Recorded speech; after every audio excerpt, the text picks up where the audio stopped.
తాకట్టులో ఉన్న బంగారాన్ని విడిపించి ఆ రోజు ఆన్లైన్ రేటుకే మేము కొంటాం. Sharma gold company. నమస్తే, వెల్కమ్ టు సుమన్ టీవీ. ప్రస్తుతం మనతో పాటు ఉన్నారు ప్రముఖ ఆస్ట్రాలజర్, ఎనర్జీ వాస్తు నిపుణులు, శ్రీ విద్య ఉపాసకులు శ్రీమతి జయప్రద గారు. నమస్తే. నమస్తే అమ్మ. శ్రీమాత్రే నమః. జయప్రద గారు, రోహిణి నక్షత్రంలో పుట్టిన వాళ్ళు ఎలా ఉండే అవకాశం ఉంటుంది? అలానే ప్రతి నక్షత్రం గురించి మాట్లాడేటప్పుడు జీవితాంతం వాళ్ళు పాటించాల్సిన పరిష్కార మార్గాలు కూడా సూచిస్తున్నారు కదా, మరి రోహిణి నక్షత్రం గురించి వివరిస్తారా? తప్పకుండా అమ్మ.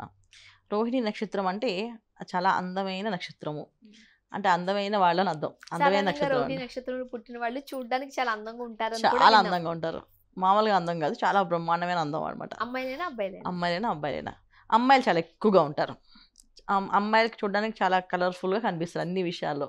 అంటే శరీరం అన్ని కొన శరీరం అంత ఆకృతి అంతా కూడా చాలా చక్కగా ఉంటుంది. అబ్బాయిలు వచ్చినప్పుడు కొంతమంది లావుగా ఉంటారు, కొంతమంది సన్నగా ఉంటారు. కానీ అమ్మాయిలు మాత్రం మీడియం సైజులో, ఒకే సైజులో అందంగా కనిపిస్తారు. అది అంత లావు కాదు, అంత సన్నము కాదు, అలాగని అలా ఉండదు. చక్కని పర్సనాలిటీస్ అంటారు చూడు, అలా అన్నమాట. చక్కగా చుక్కలాగా ఉంటారంటారు, అలాంటి అమ్మాయిలు అనమాట, బాగుంటారు. సో రోహిణి నక్షత్రం అంటే ఆ నక్షత్రానికి అధిపతి చంద్రుడు. రాసాది ఈ రోహిణి నక్షత్రం 4 పాదాలు మనకి వృషభ రాశిలోనే ఉంటాయి. సో వృషభ రాశికి అధిపతి శుక్రుడు. సో అందుకని నక్షత్రాధిపతి చంద్రుడు, రాశాధిపతి శుక్రుడు. సో అంటే అందము తర్వాత ఆకర్షణ రెండు కూడా ఉంటాయి. అలాగే కంఫర్ట్స్ కూడా. వీళ్ళ లైఫ్లో చాలా కంఫర్ట్స్గా ఉంటాయి. వీళ్ళ లైఫ్ ఎప్పుడు కంఫర్ట్గా నడుస్తుంది అనమాట. ఏ పనైనా చాలా సౌమ్యంగా సాఫ్ట్గా జరుగుతుంది. అయితే ఇప్పుడు నేను కంఫర్ట్స్ అని చెప్పాను కదా, అంటే అందరికీ ఉంటుందా అంటే అందరికీ రోహిణి నక్షత్రము అయి వాళ్ళు వృషభ రాశి, వృషభ లగ్నం అయితే నేను చెప్పిన పాయింట్స్ అన్ని మ్యాచ్ అవుతాయి. ఎందుకంటే అదే రాశి అదే నక్షత్రం.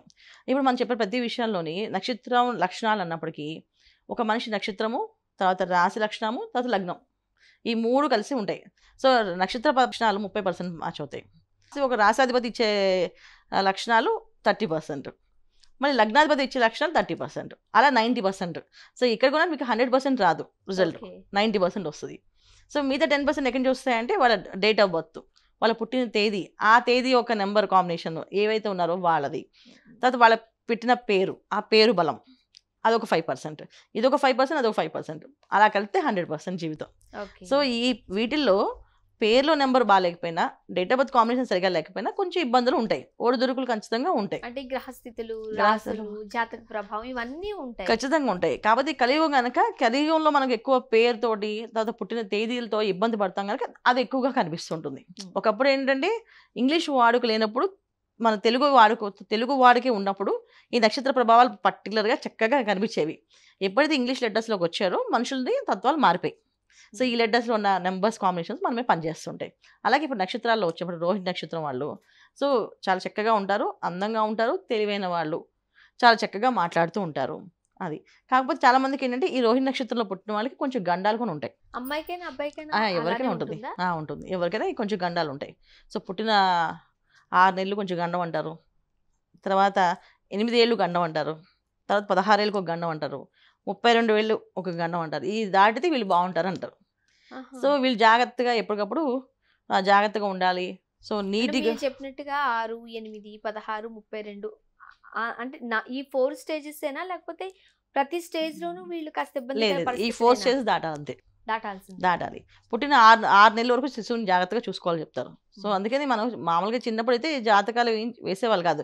నక్షత్రం చెప్పగానే 6 నెలలు జాగ్రత్తగా చూసుకోండి అనేవాళ్ళు అంతే, ఇంకా మిగతా ఏం చెప్పేవాళ్ళు కాదు.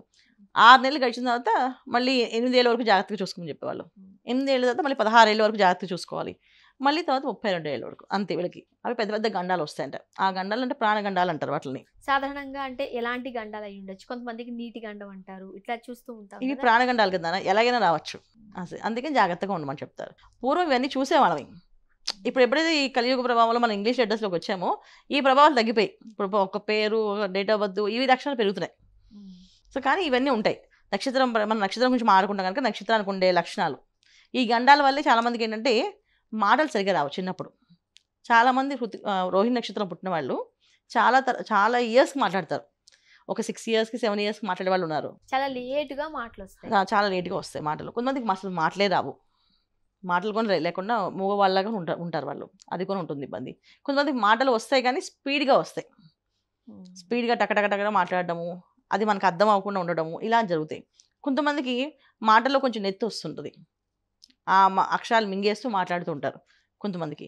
ఇంకా కొంతమందికి మాటలు ఏం మాట్లాడుతున్నారు అనే సంగతి మర్చిపోయి వాళ్ళు అంటే ఒక రకమైన అంటే మాటలు బాగుంటాయి కానీ వాళ్ళు కొంచెం మతిమరుపు అంటారు చూడు, చెప్పాల్సిన విషయం మర్చిపోతుంటారు.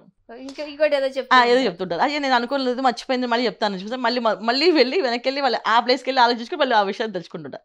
సో ఇలాంటి లక్షణాలు కొంచెం ఈ రోహిణి నక్షత్రం వాళ్ళకి ఉంటాయి, కాస్త ఎక్కువ ఇబ్బందికర పరిస్థితులే ఉన్నాయి వీళ్ళకి. ఉన్నాయి. మరి వీళ్ళకు పరిష్కార మార్గాలు ఏంటి? తప్పకుండా.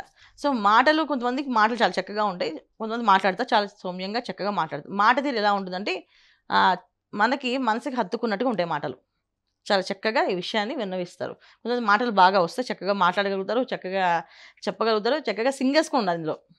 ఈ రోహిణి నక్షత్రం వాళ్ళు చక్కగా పాడగలరు. తర్వాత మంచి రచయితలు, మంచి కవిత్రులు, బాగా చక్కగా అంటే హాస్యంగా ఒకరి రాయాలి అంటే అది చక్కగా రాయగలరు. ఒక సన్నివేశాన్ని హాస్యంగా సృష్టించాలంటే వీళ్ళు సృష్టిస్తారు. అంత చక్కని యోగాలు ఉన్నాయి ఈ నక్షత్రం వాళ్ళకి.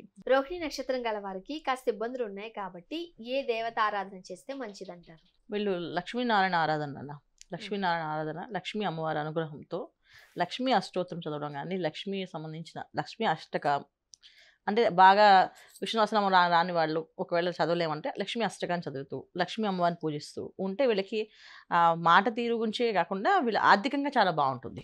ఓకే సార్, చిన్న చిన్న ఇబ్బందులు ఏమైనా ఉంటే తొలగిపోతాయి అంటారు. తొలగిపోతుంది. ఓకే, సో కొంతమందికి క్షేత్ర దర్శనం చాలా కలిసి వస్తుంది అంటారు. చూడండి, మనం ఆ దేవుడి దగ్గరికి వెళ్ళొచ్చిన తర్వాత మంచి జరిగిందని చెబుతూ ఉంటారు కాబట్టి వీళ్ళకు ఏ క్షేత్రాన్ని దర్శించుకుంటే మంచిది అంటారు? దుర్గం ఆరాధించడం వల్ల వీళ్ళకి అనుకూలమైన పనులు జరుగుతూ ఉంటాయి ప్రతి విషయాల్లోని. ఏ విషయం అనుకుంటే అనుకున్నట్టుగా అమ్మవారు జస్ట్ అమ్మ తల్లి దుర్గా అంటే చాలు ఆ పని అవుతుంది అనమాట, అయిపోతుంది. ఓకే, జీవితాంతం ఈ పారాయణం చేస్తూనే ఉంటారు. లక్ష్మీ అష్టకం, లక్ష్మీ అమ్మవారిని తలుచుకొని పూజ చేయాలి. క్షేత్ర దర్శనం మాత్రం దుర్గా అమ్మవారిది. దుర్గా అమ్మవారితో మా క్షేత్ర దర్శనం చేయాలి, అక్కడ నిద్ర చేయడం, అమ్మవారి దగ్గర పూజ చేయించుకోవడం, కుంకుమార్చన చేయించుకోవడం చేయడం వల్ల మంచిది. ఎంత ఎక్కువ చేయించుకుంటే అంత మంచిది అని చెప్తారు. చాలా మంచిది. మరి వీళ్ళకు కలిసి వచ్చే రంగు కావచ్చు, నంబర్ కావచ్చు, లేకపోతే వారం కావచ్చు, ఏది అని అంటే ఏం చెప్తారు? కలిసి వచ్చే రంగు ఎప్పుడు కలర్ వీళ్ళకి వైట్ కలర్. కలిసి వచ్చే వారం వచ్చే శుక్రవారం. శుక్రవారం చాలా బాగుంటుంది వీళ్ళకి, చాలా పని ఈజీగా ఫాస్ట్గా అవుతుంది పని. లక్కీ నెంబర్ అంటే? లక్కీ నెంబర్ వీళ్ళకి 1వ నెంబరు ప్లస్ 2వ నెంబరు 5వ నెంబరు. సో ఫస్ట్ ప్రిఫరెన్స్ వచ్చేసి 1కి ఇవ్వాలి, తర్వాత 2, తర్వాత 5. నక్షత్రానికి అనుకూలమైన నెంబర్లు ఇవి. అంటే ఇప్పుడు చంద్రు నక్షత్రం దాన్ని వైట్ కలరు, చంద్రు నక్షత్రం 2వ నెంబర్లు కలిసి వస్తాయని కాదు. వీళ్ళకి ఆ టైంలో వెళ్తే అసలుకి రోహిణి నక్షత్రం జాతకులు ఏంటంటే సెన్సిటివ్ మనస్తత్వాలు. ఒక మనిషి ఒక సిచ్యువేషన్ సెన్సిటివ్ జరిగింది అనుకోండి, వీళ్ళు ఆటోమేటిక్గా అనుకున్నట్టుగా వాళ్ళు ఆగిపోతారు, అక్కడ సెన్సిటివ్గా ఇబ్బంది పడి ఫీల్ అవుతుంటారు. సో అందుకని స్ట్రాంగ్ ఉండాలి వీళ్ళకి, అగ్రెసివ్గా ముందుకు వెళ్ళాలి, సాధించుకుని రావాలి. అందుకని వీళ్ళకి ఏంటంటే 1వ నెంబరు బాగా కలిసి వస్తుంది, తర్వాత 5వ నెంబరు. సో అది ఆ పని అక్కడ సాధించుకుని రావాలి ఇంకా, అందుకని. సో అందుకని వీళ్ళకి ఈ నక్షత్రం వాళ్ళు లైఫ్ లాంగ్ చేసుకోవాల్సిన నెంబర్స్ ఇవి, లక్కీ నెంబర్స్. రోహిణి నక్షత్రంలో పుట్టిన వాళ్ళు ఎలా ఉంటారు, పరిష్కార మార్గాలు సూచించారు. ధన్యవాదాలు. జై శ్రీమాత్రే నమః.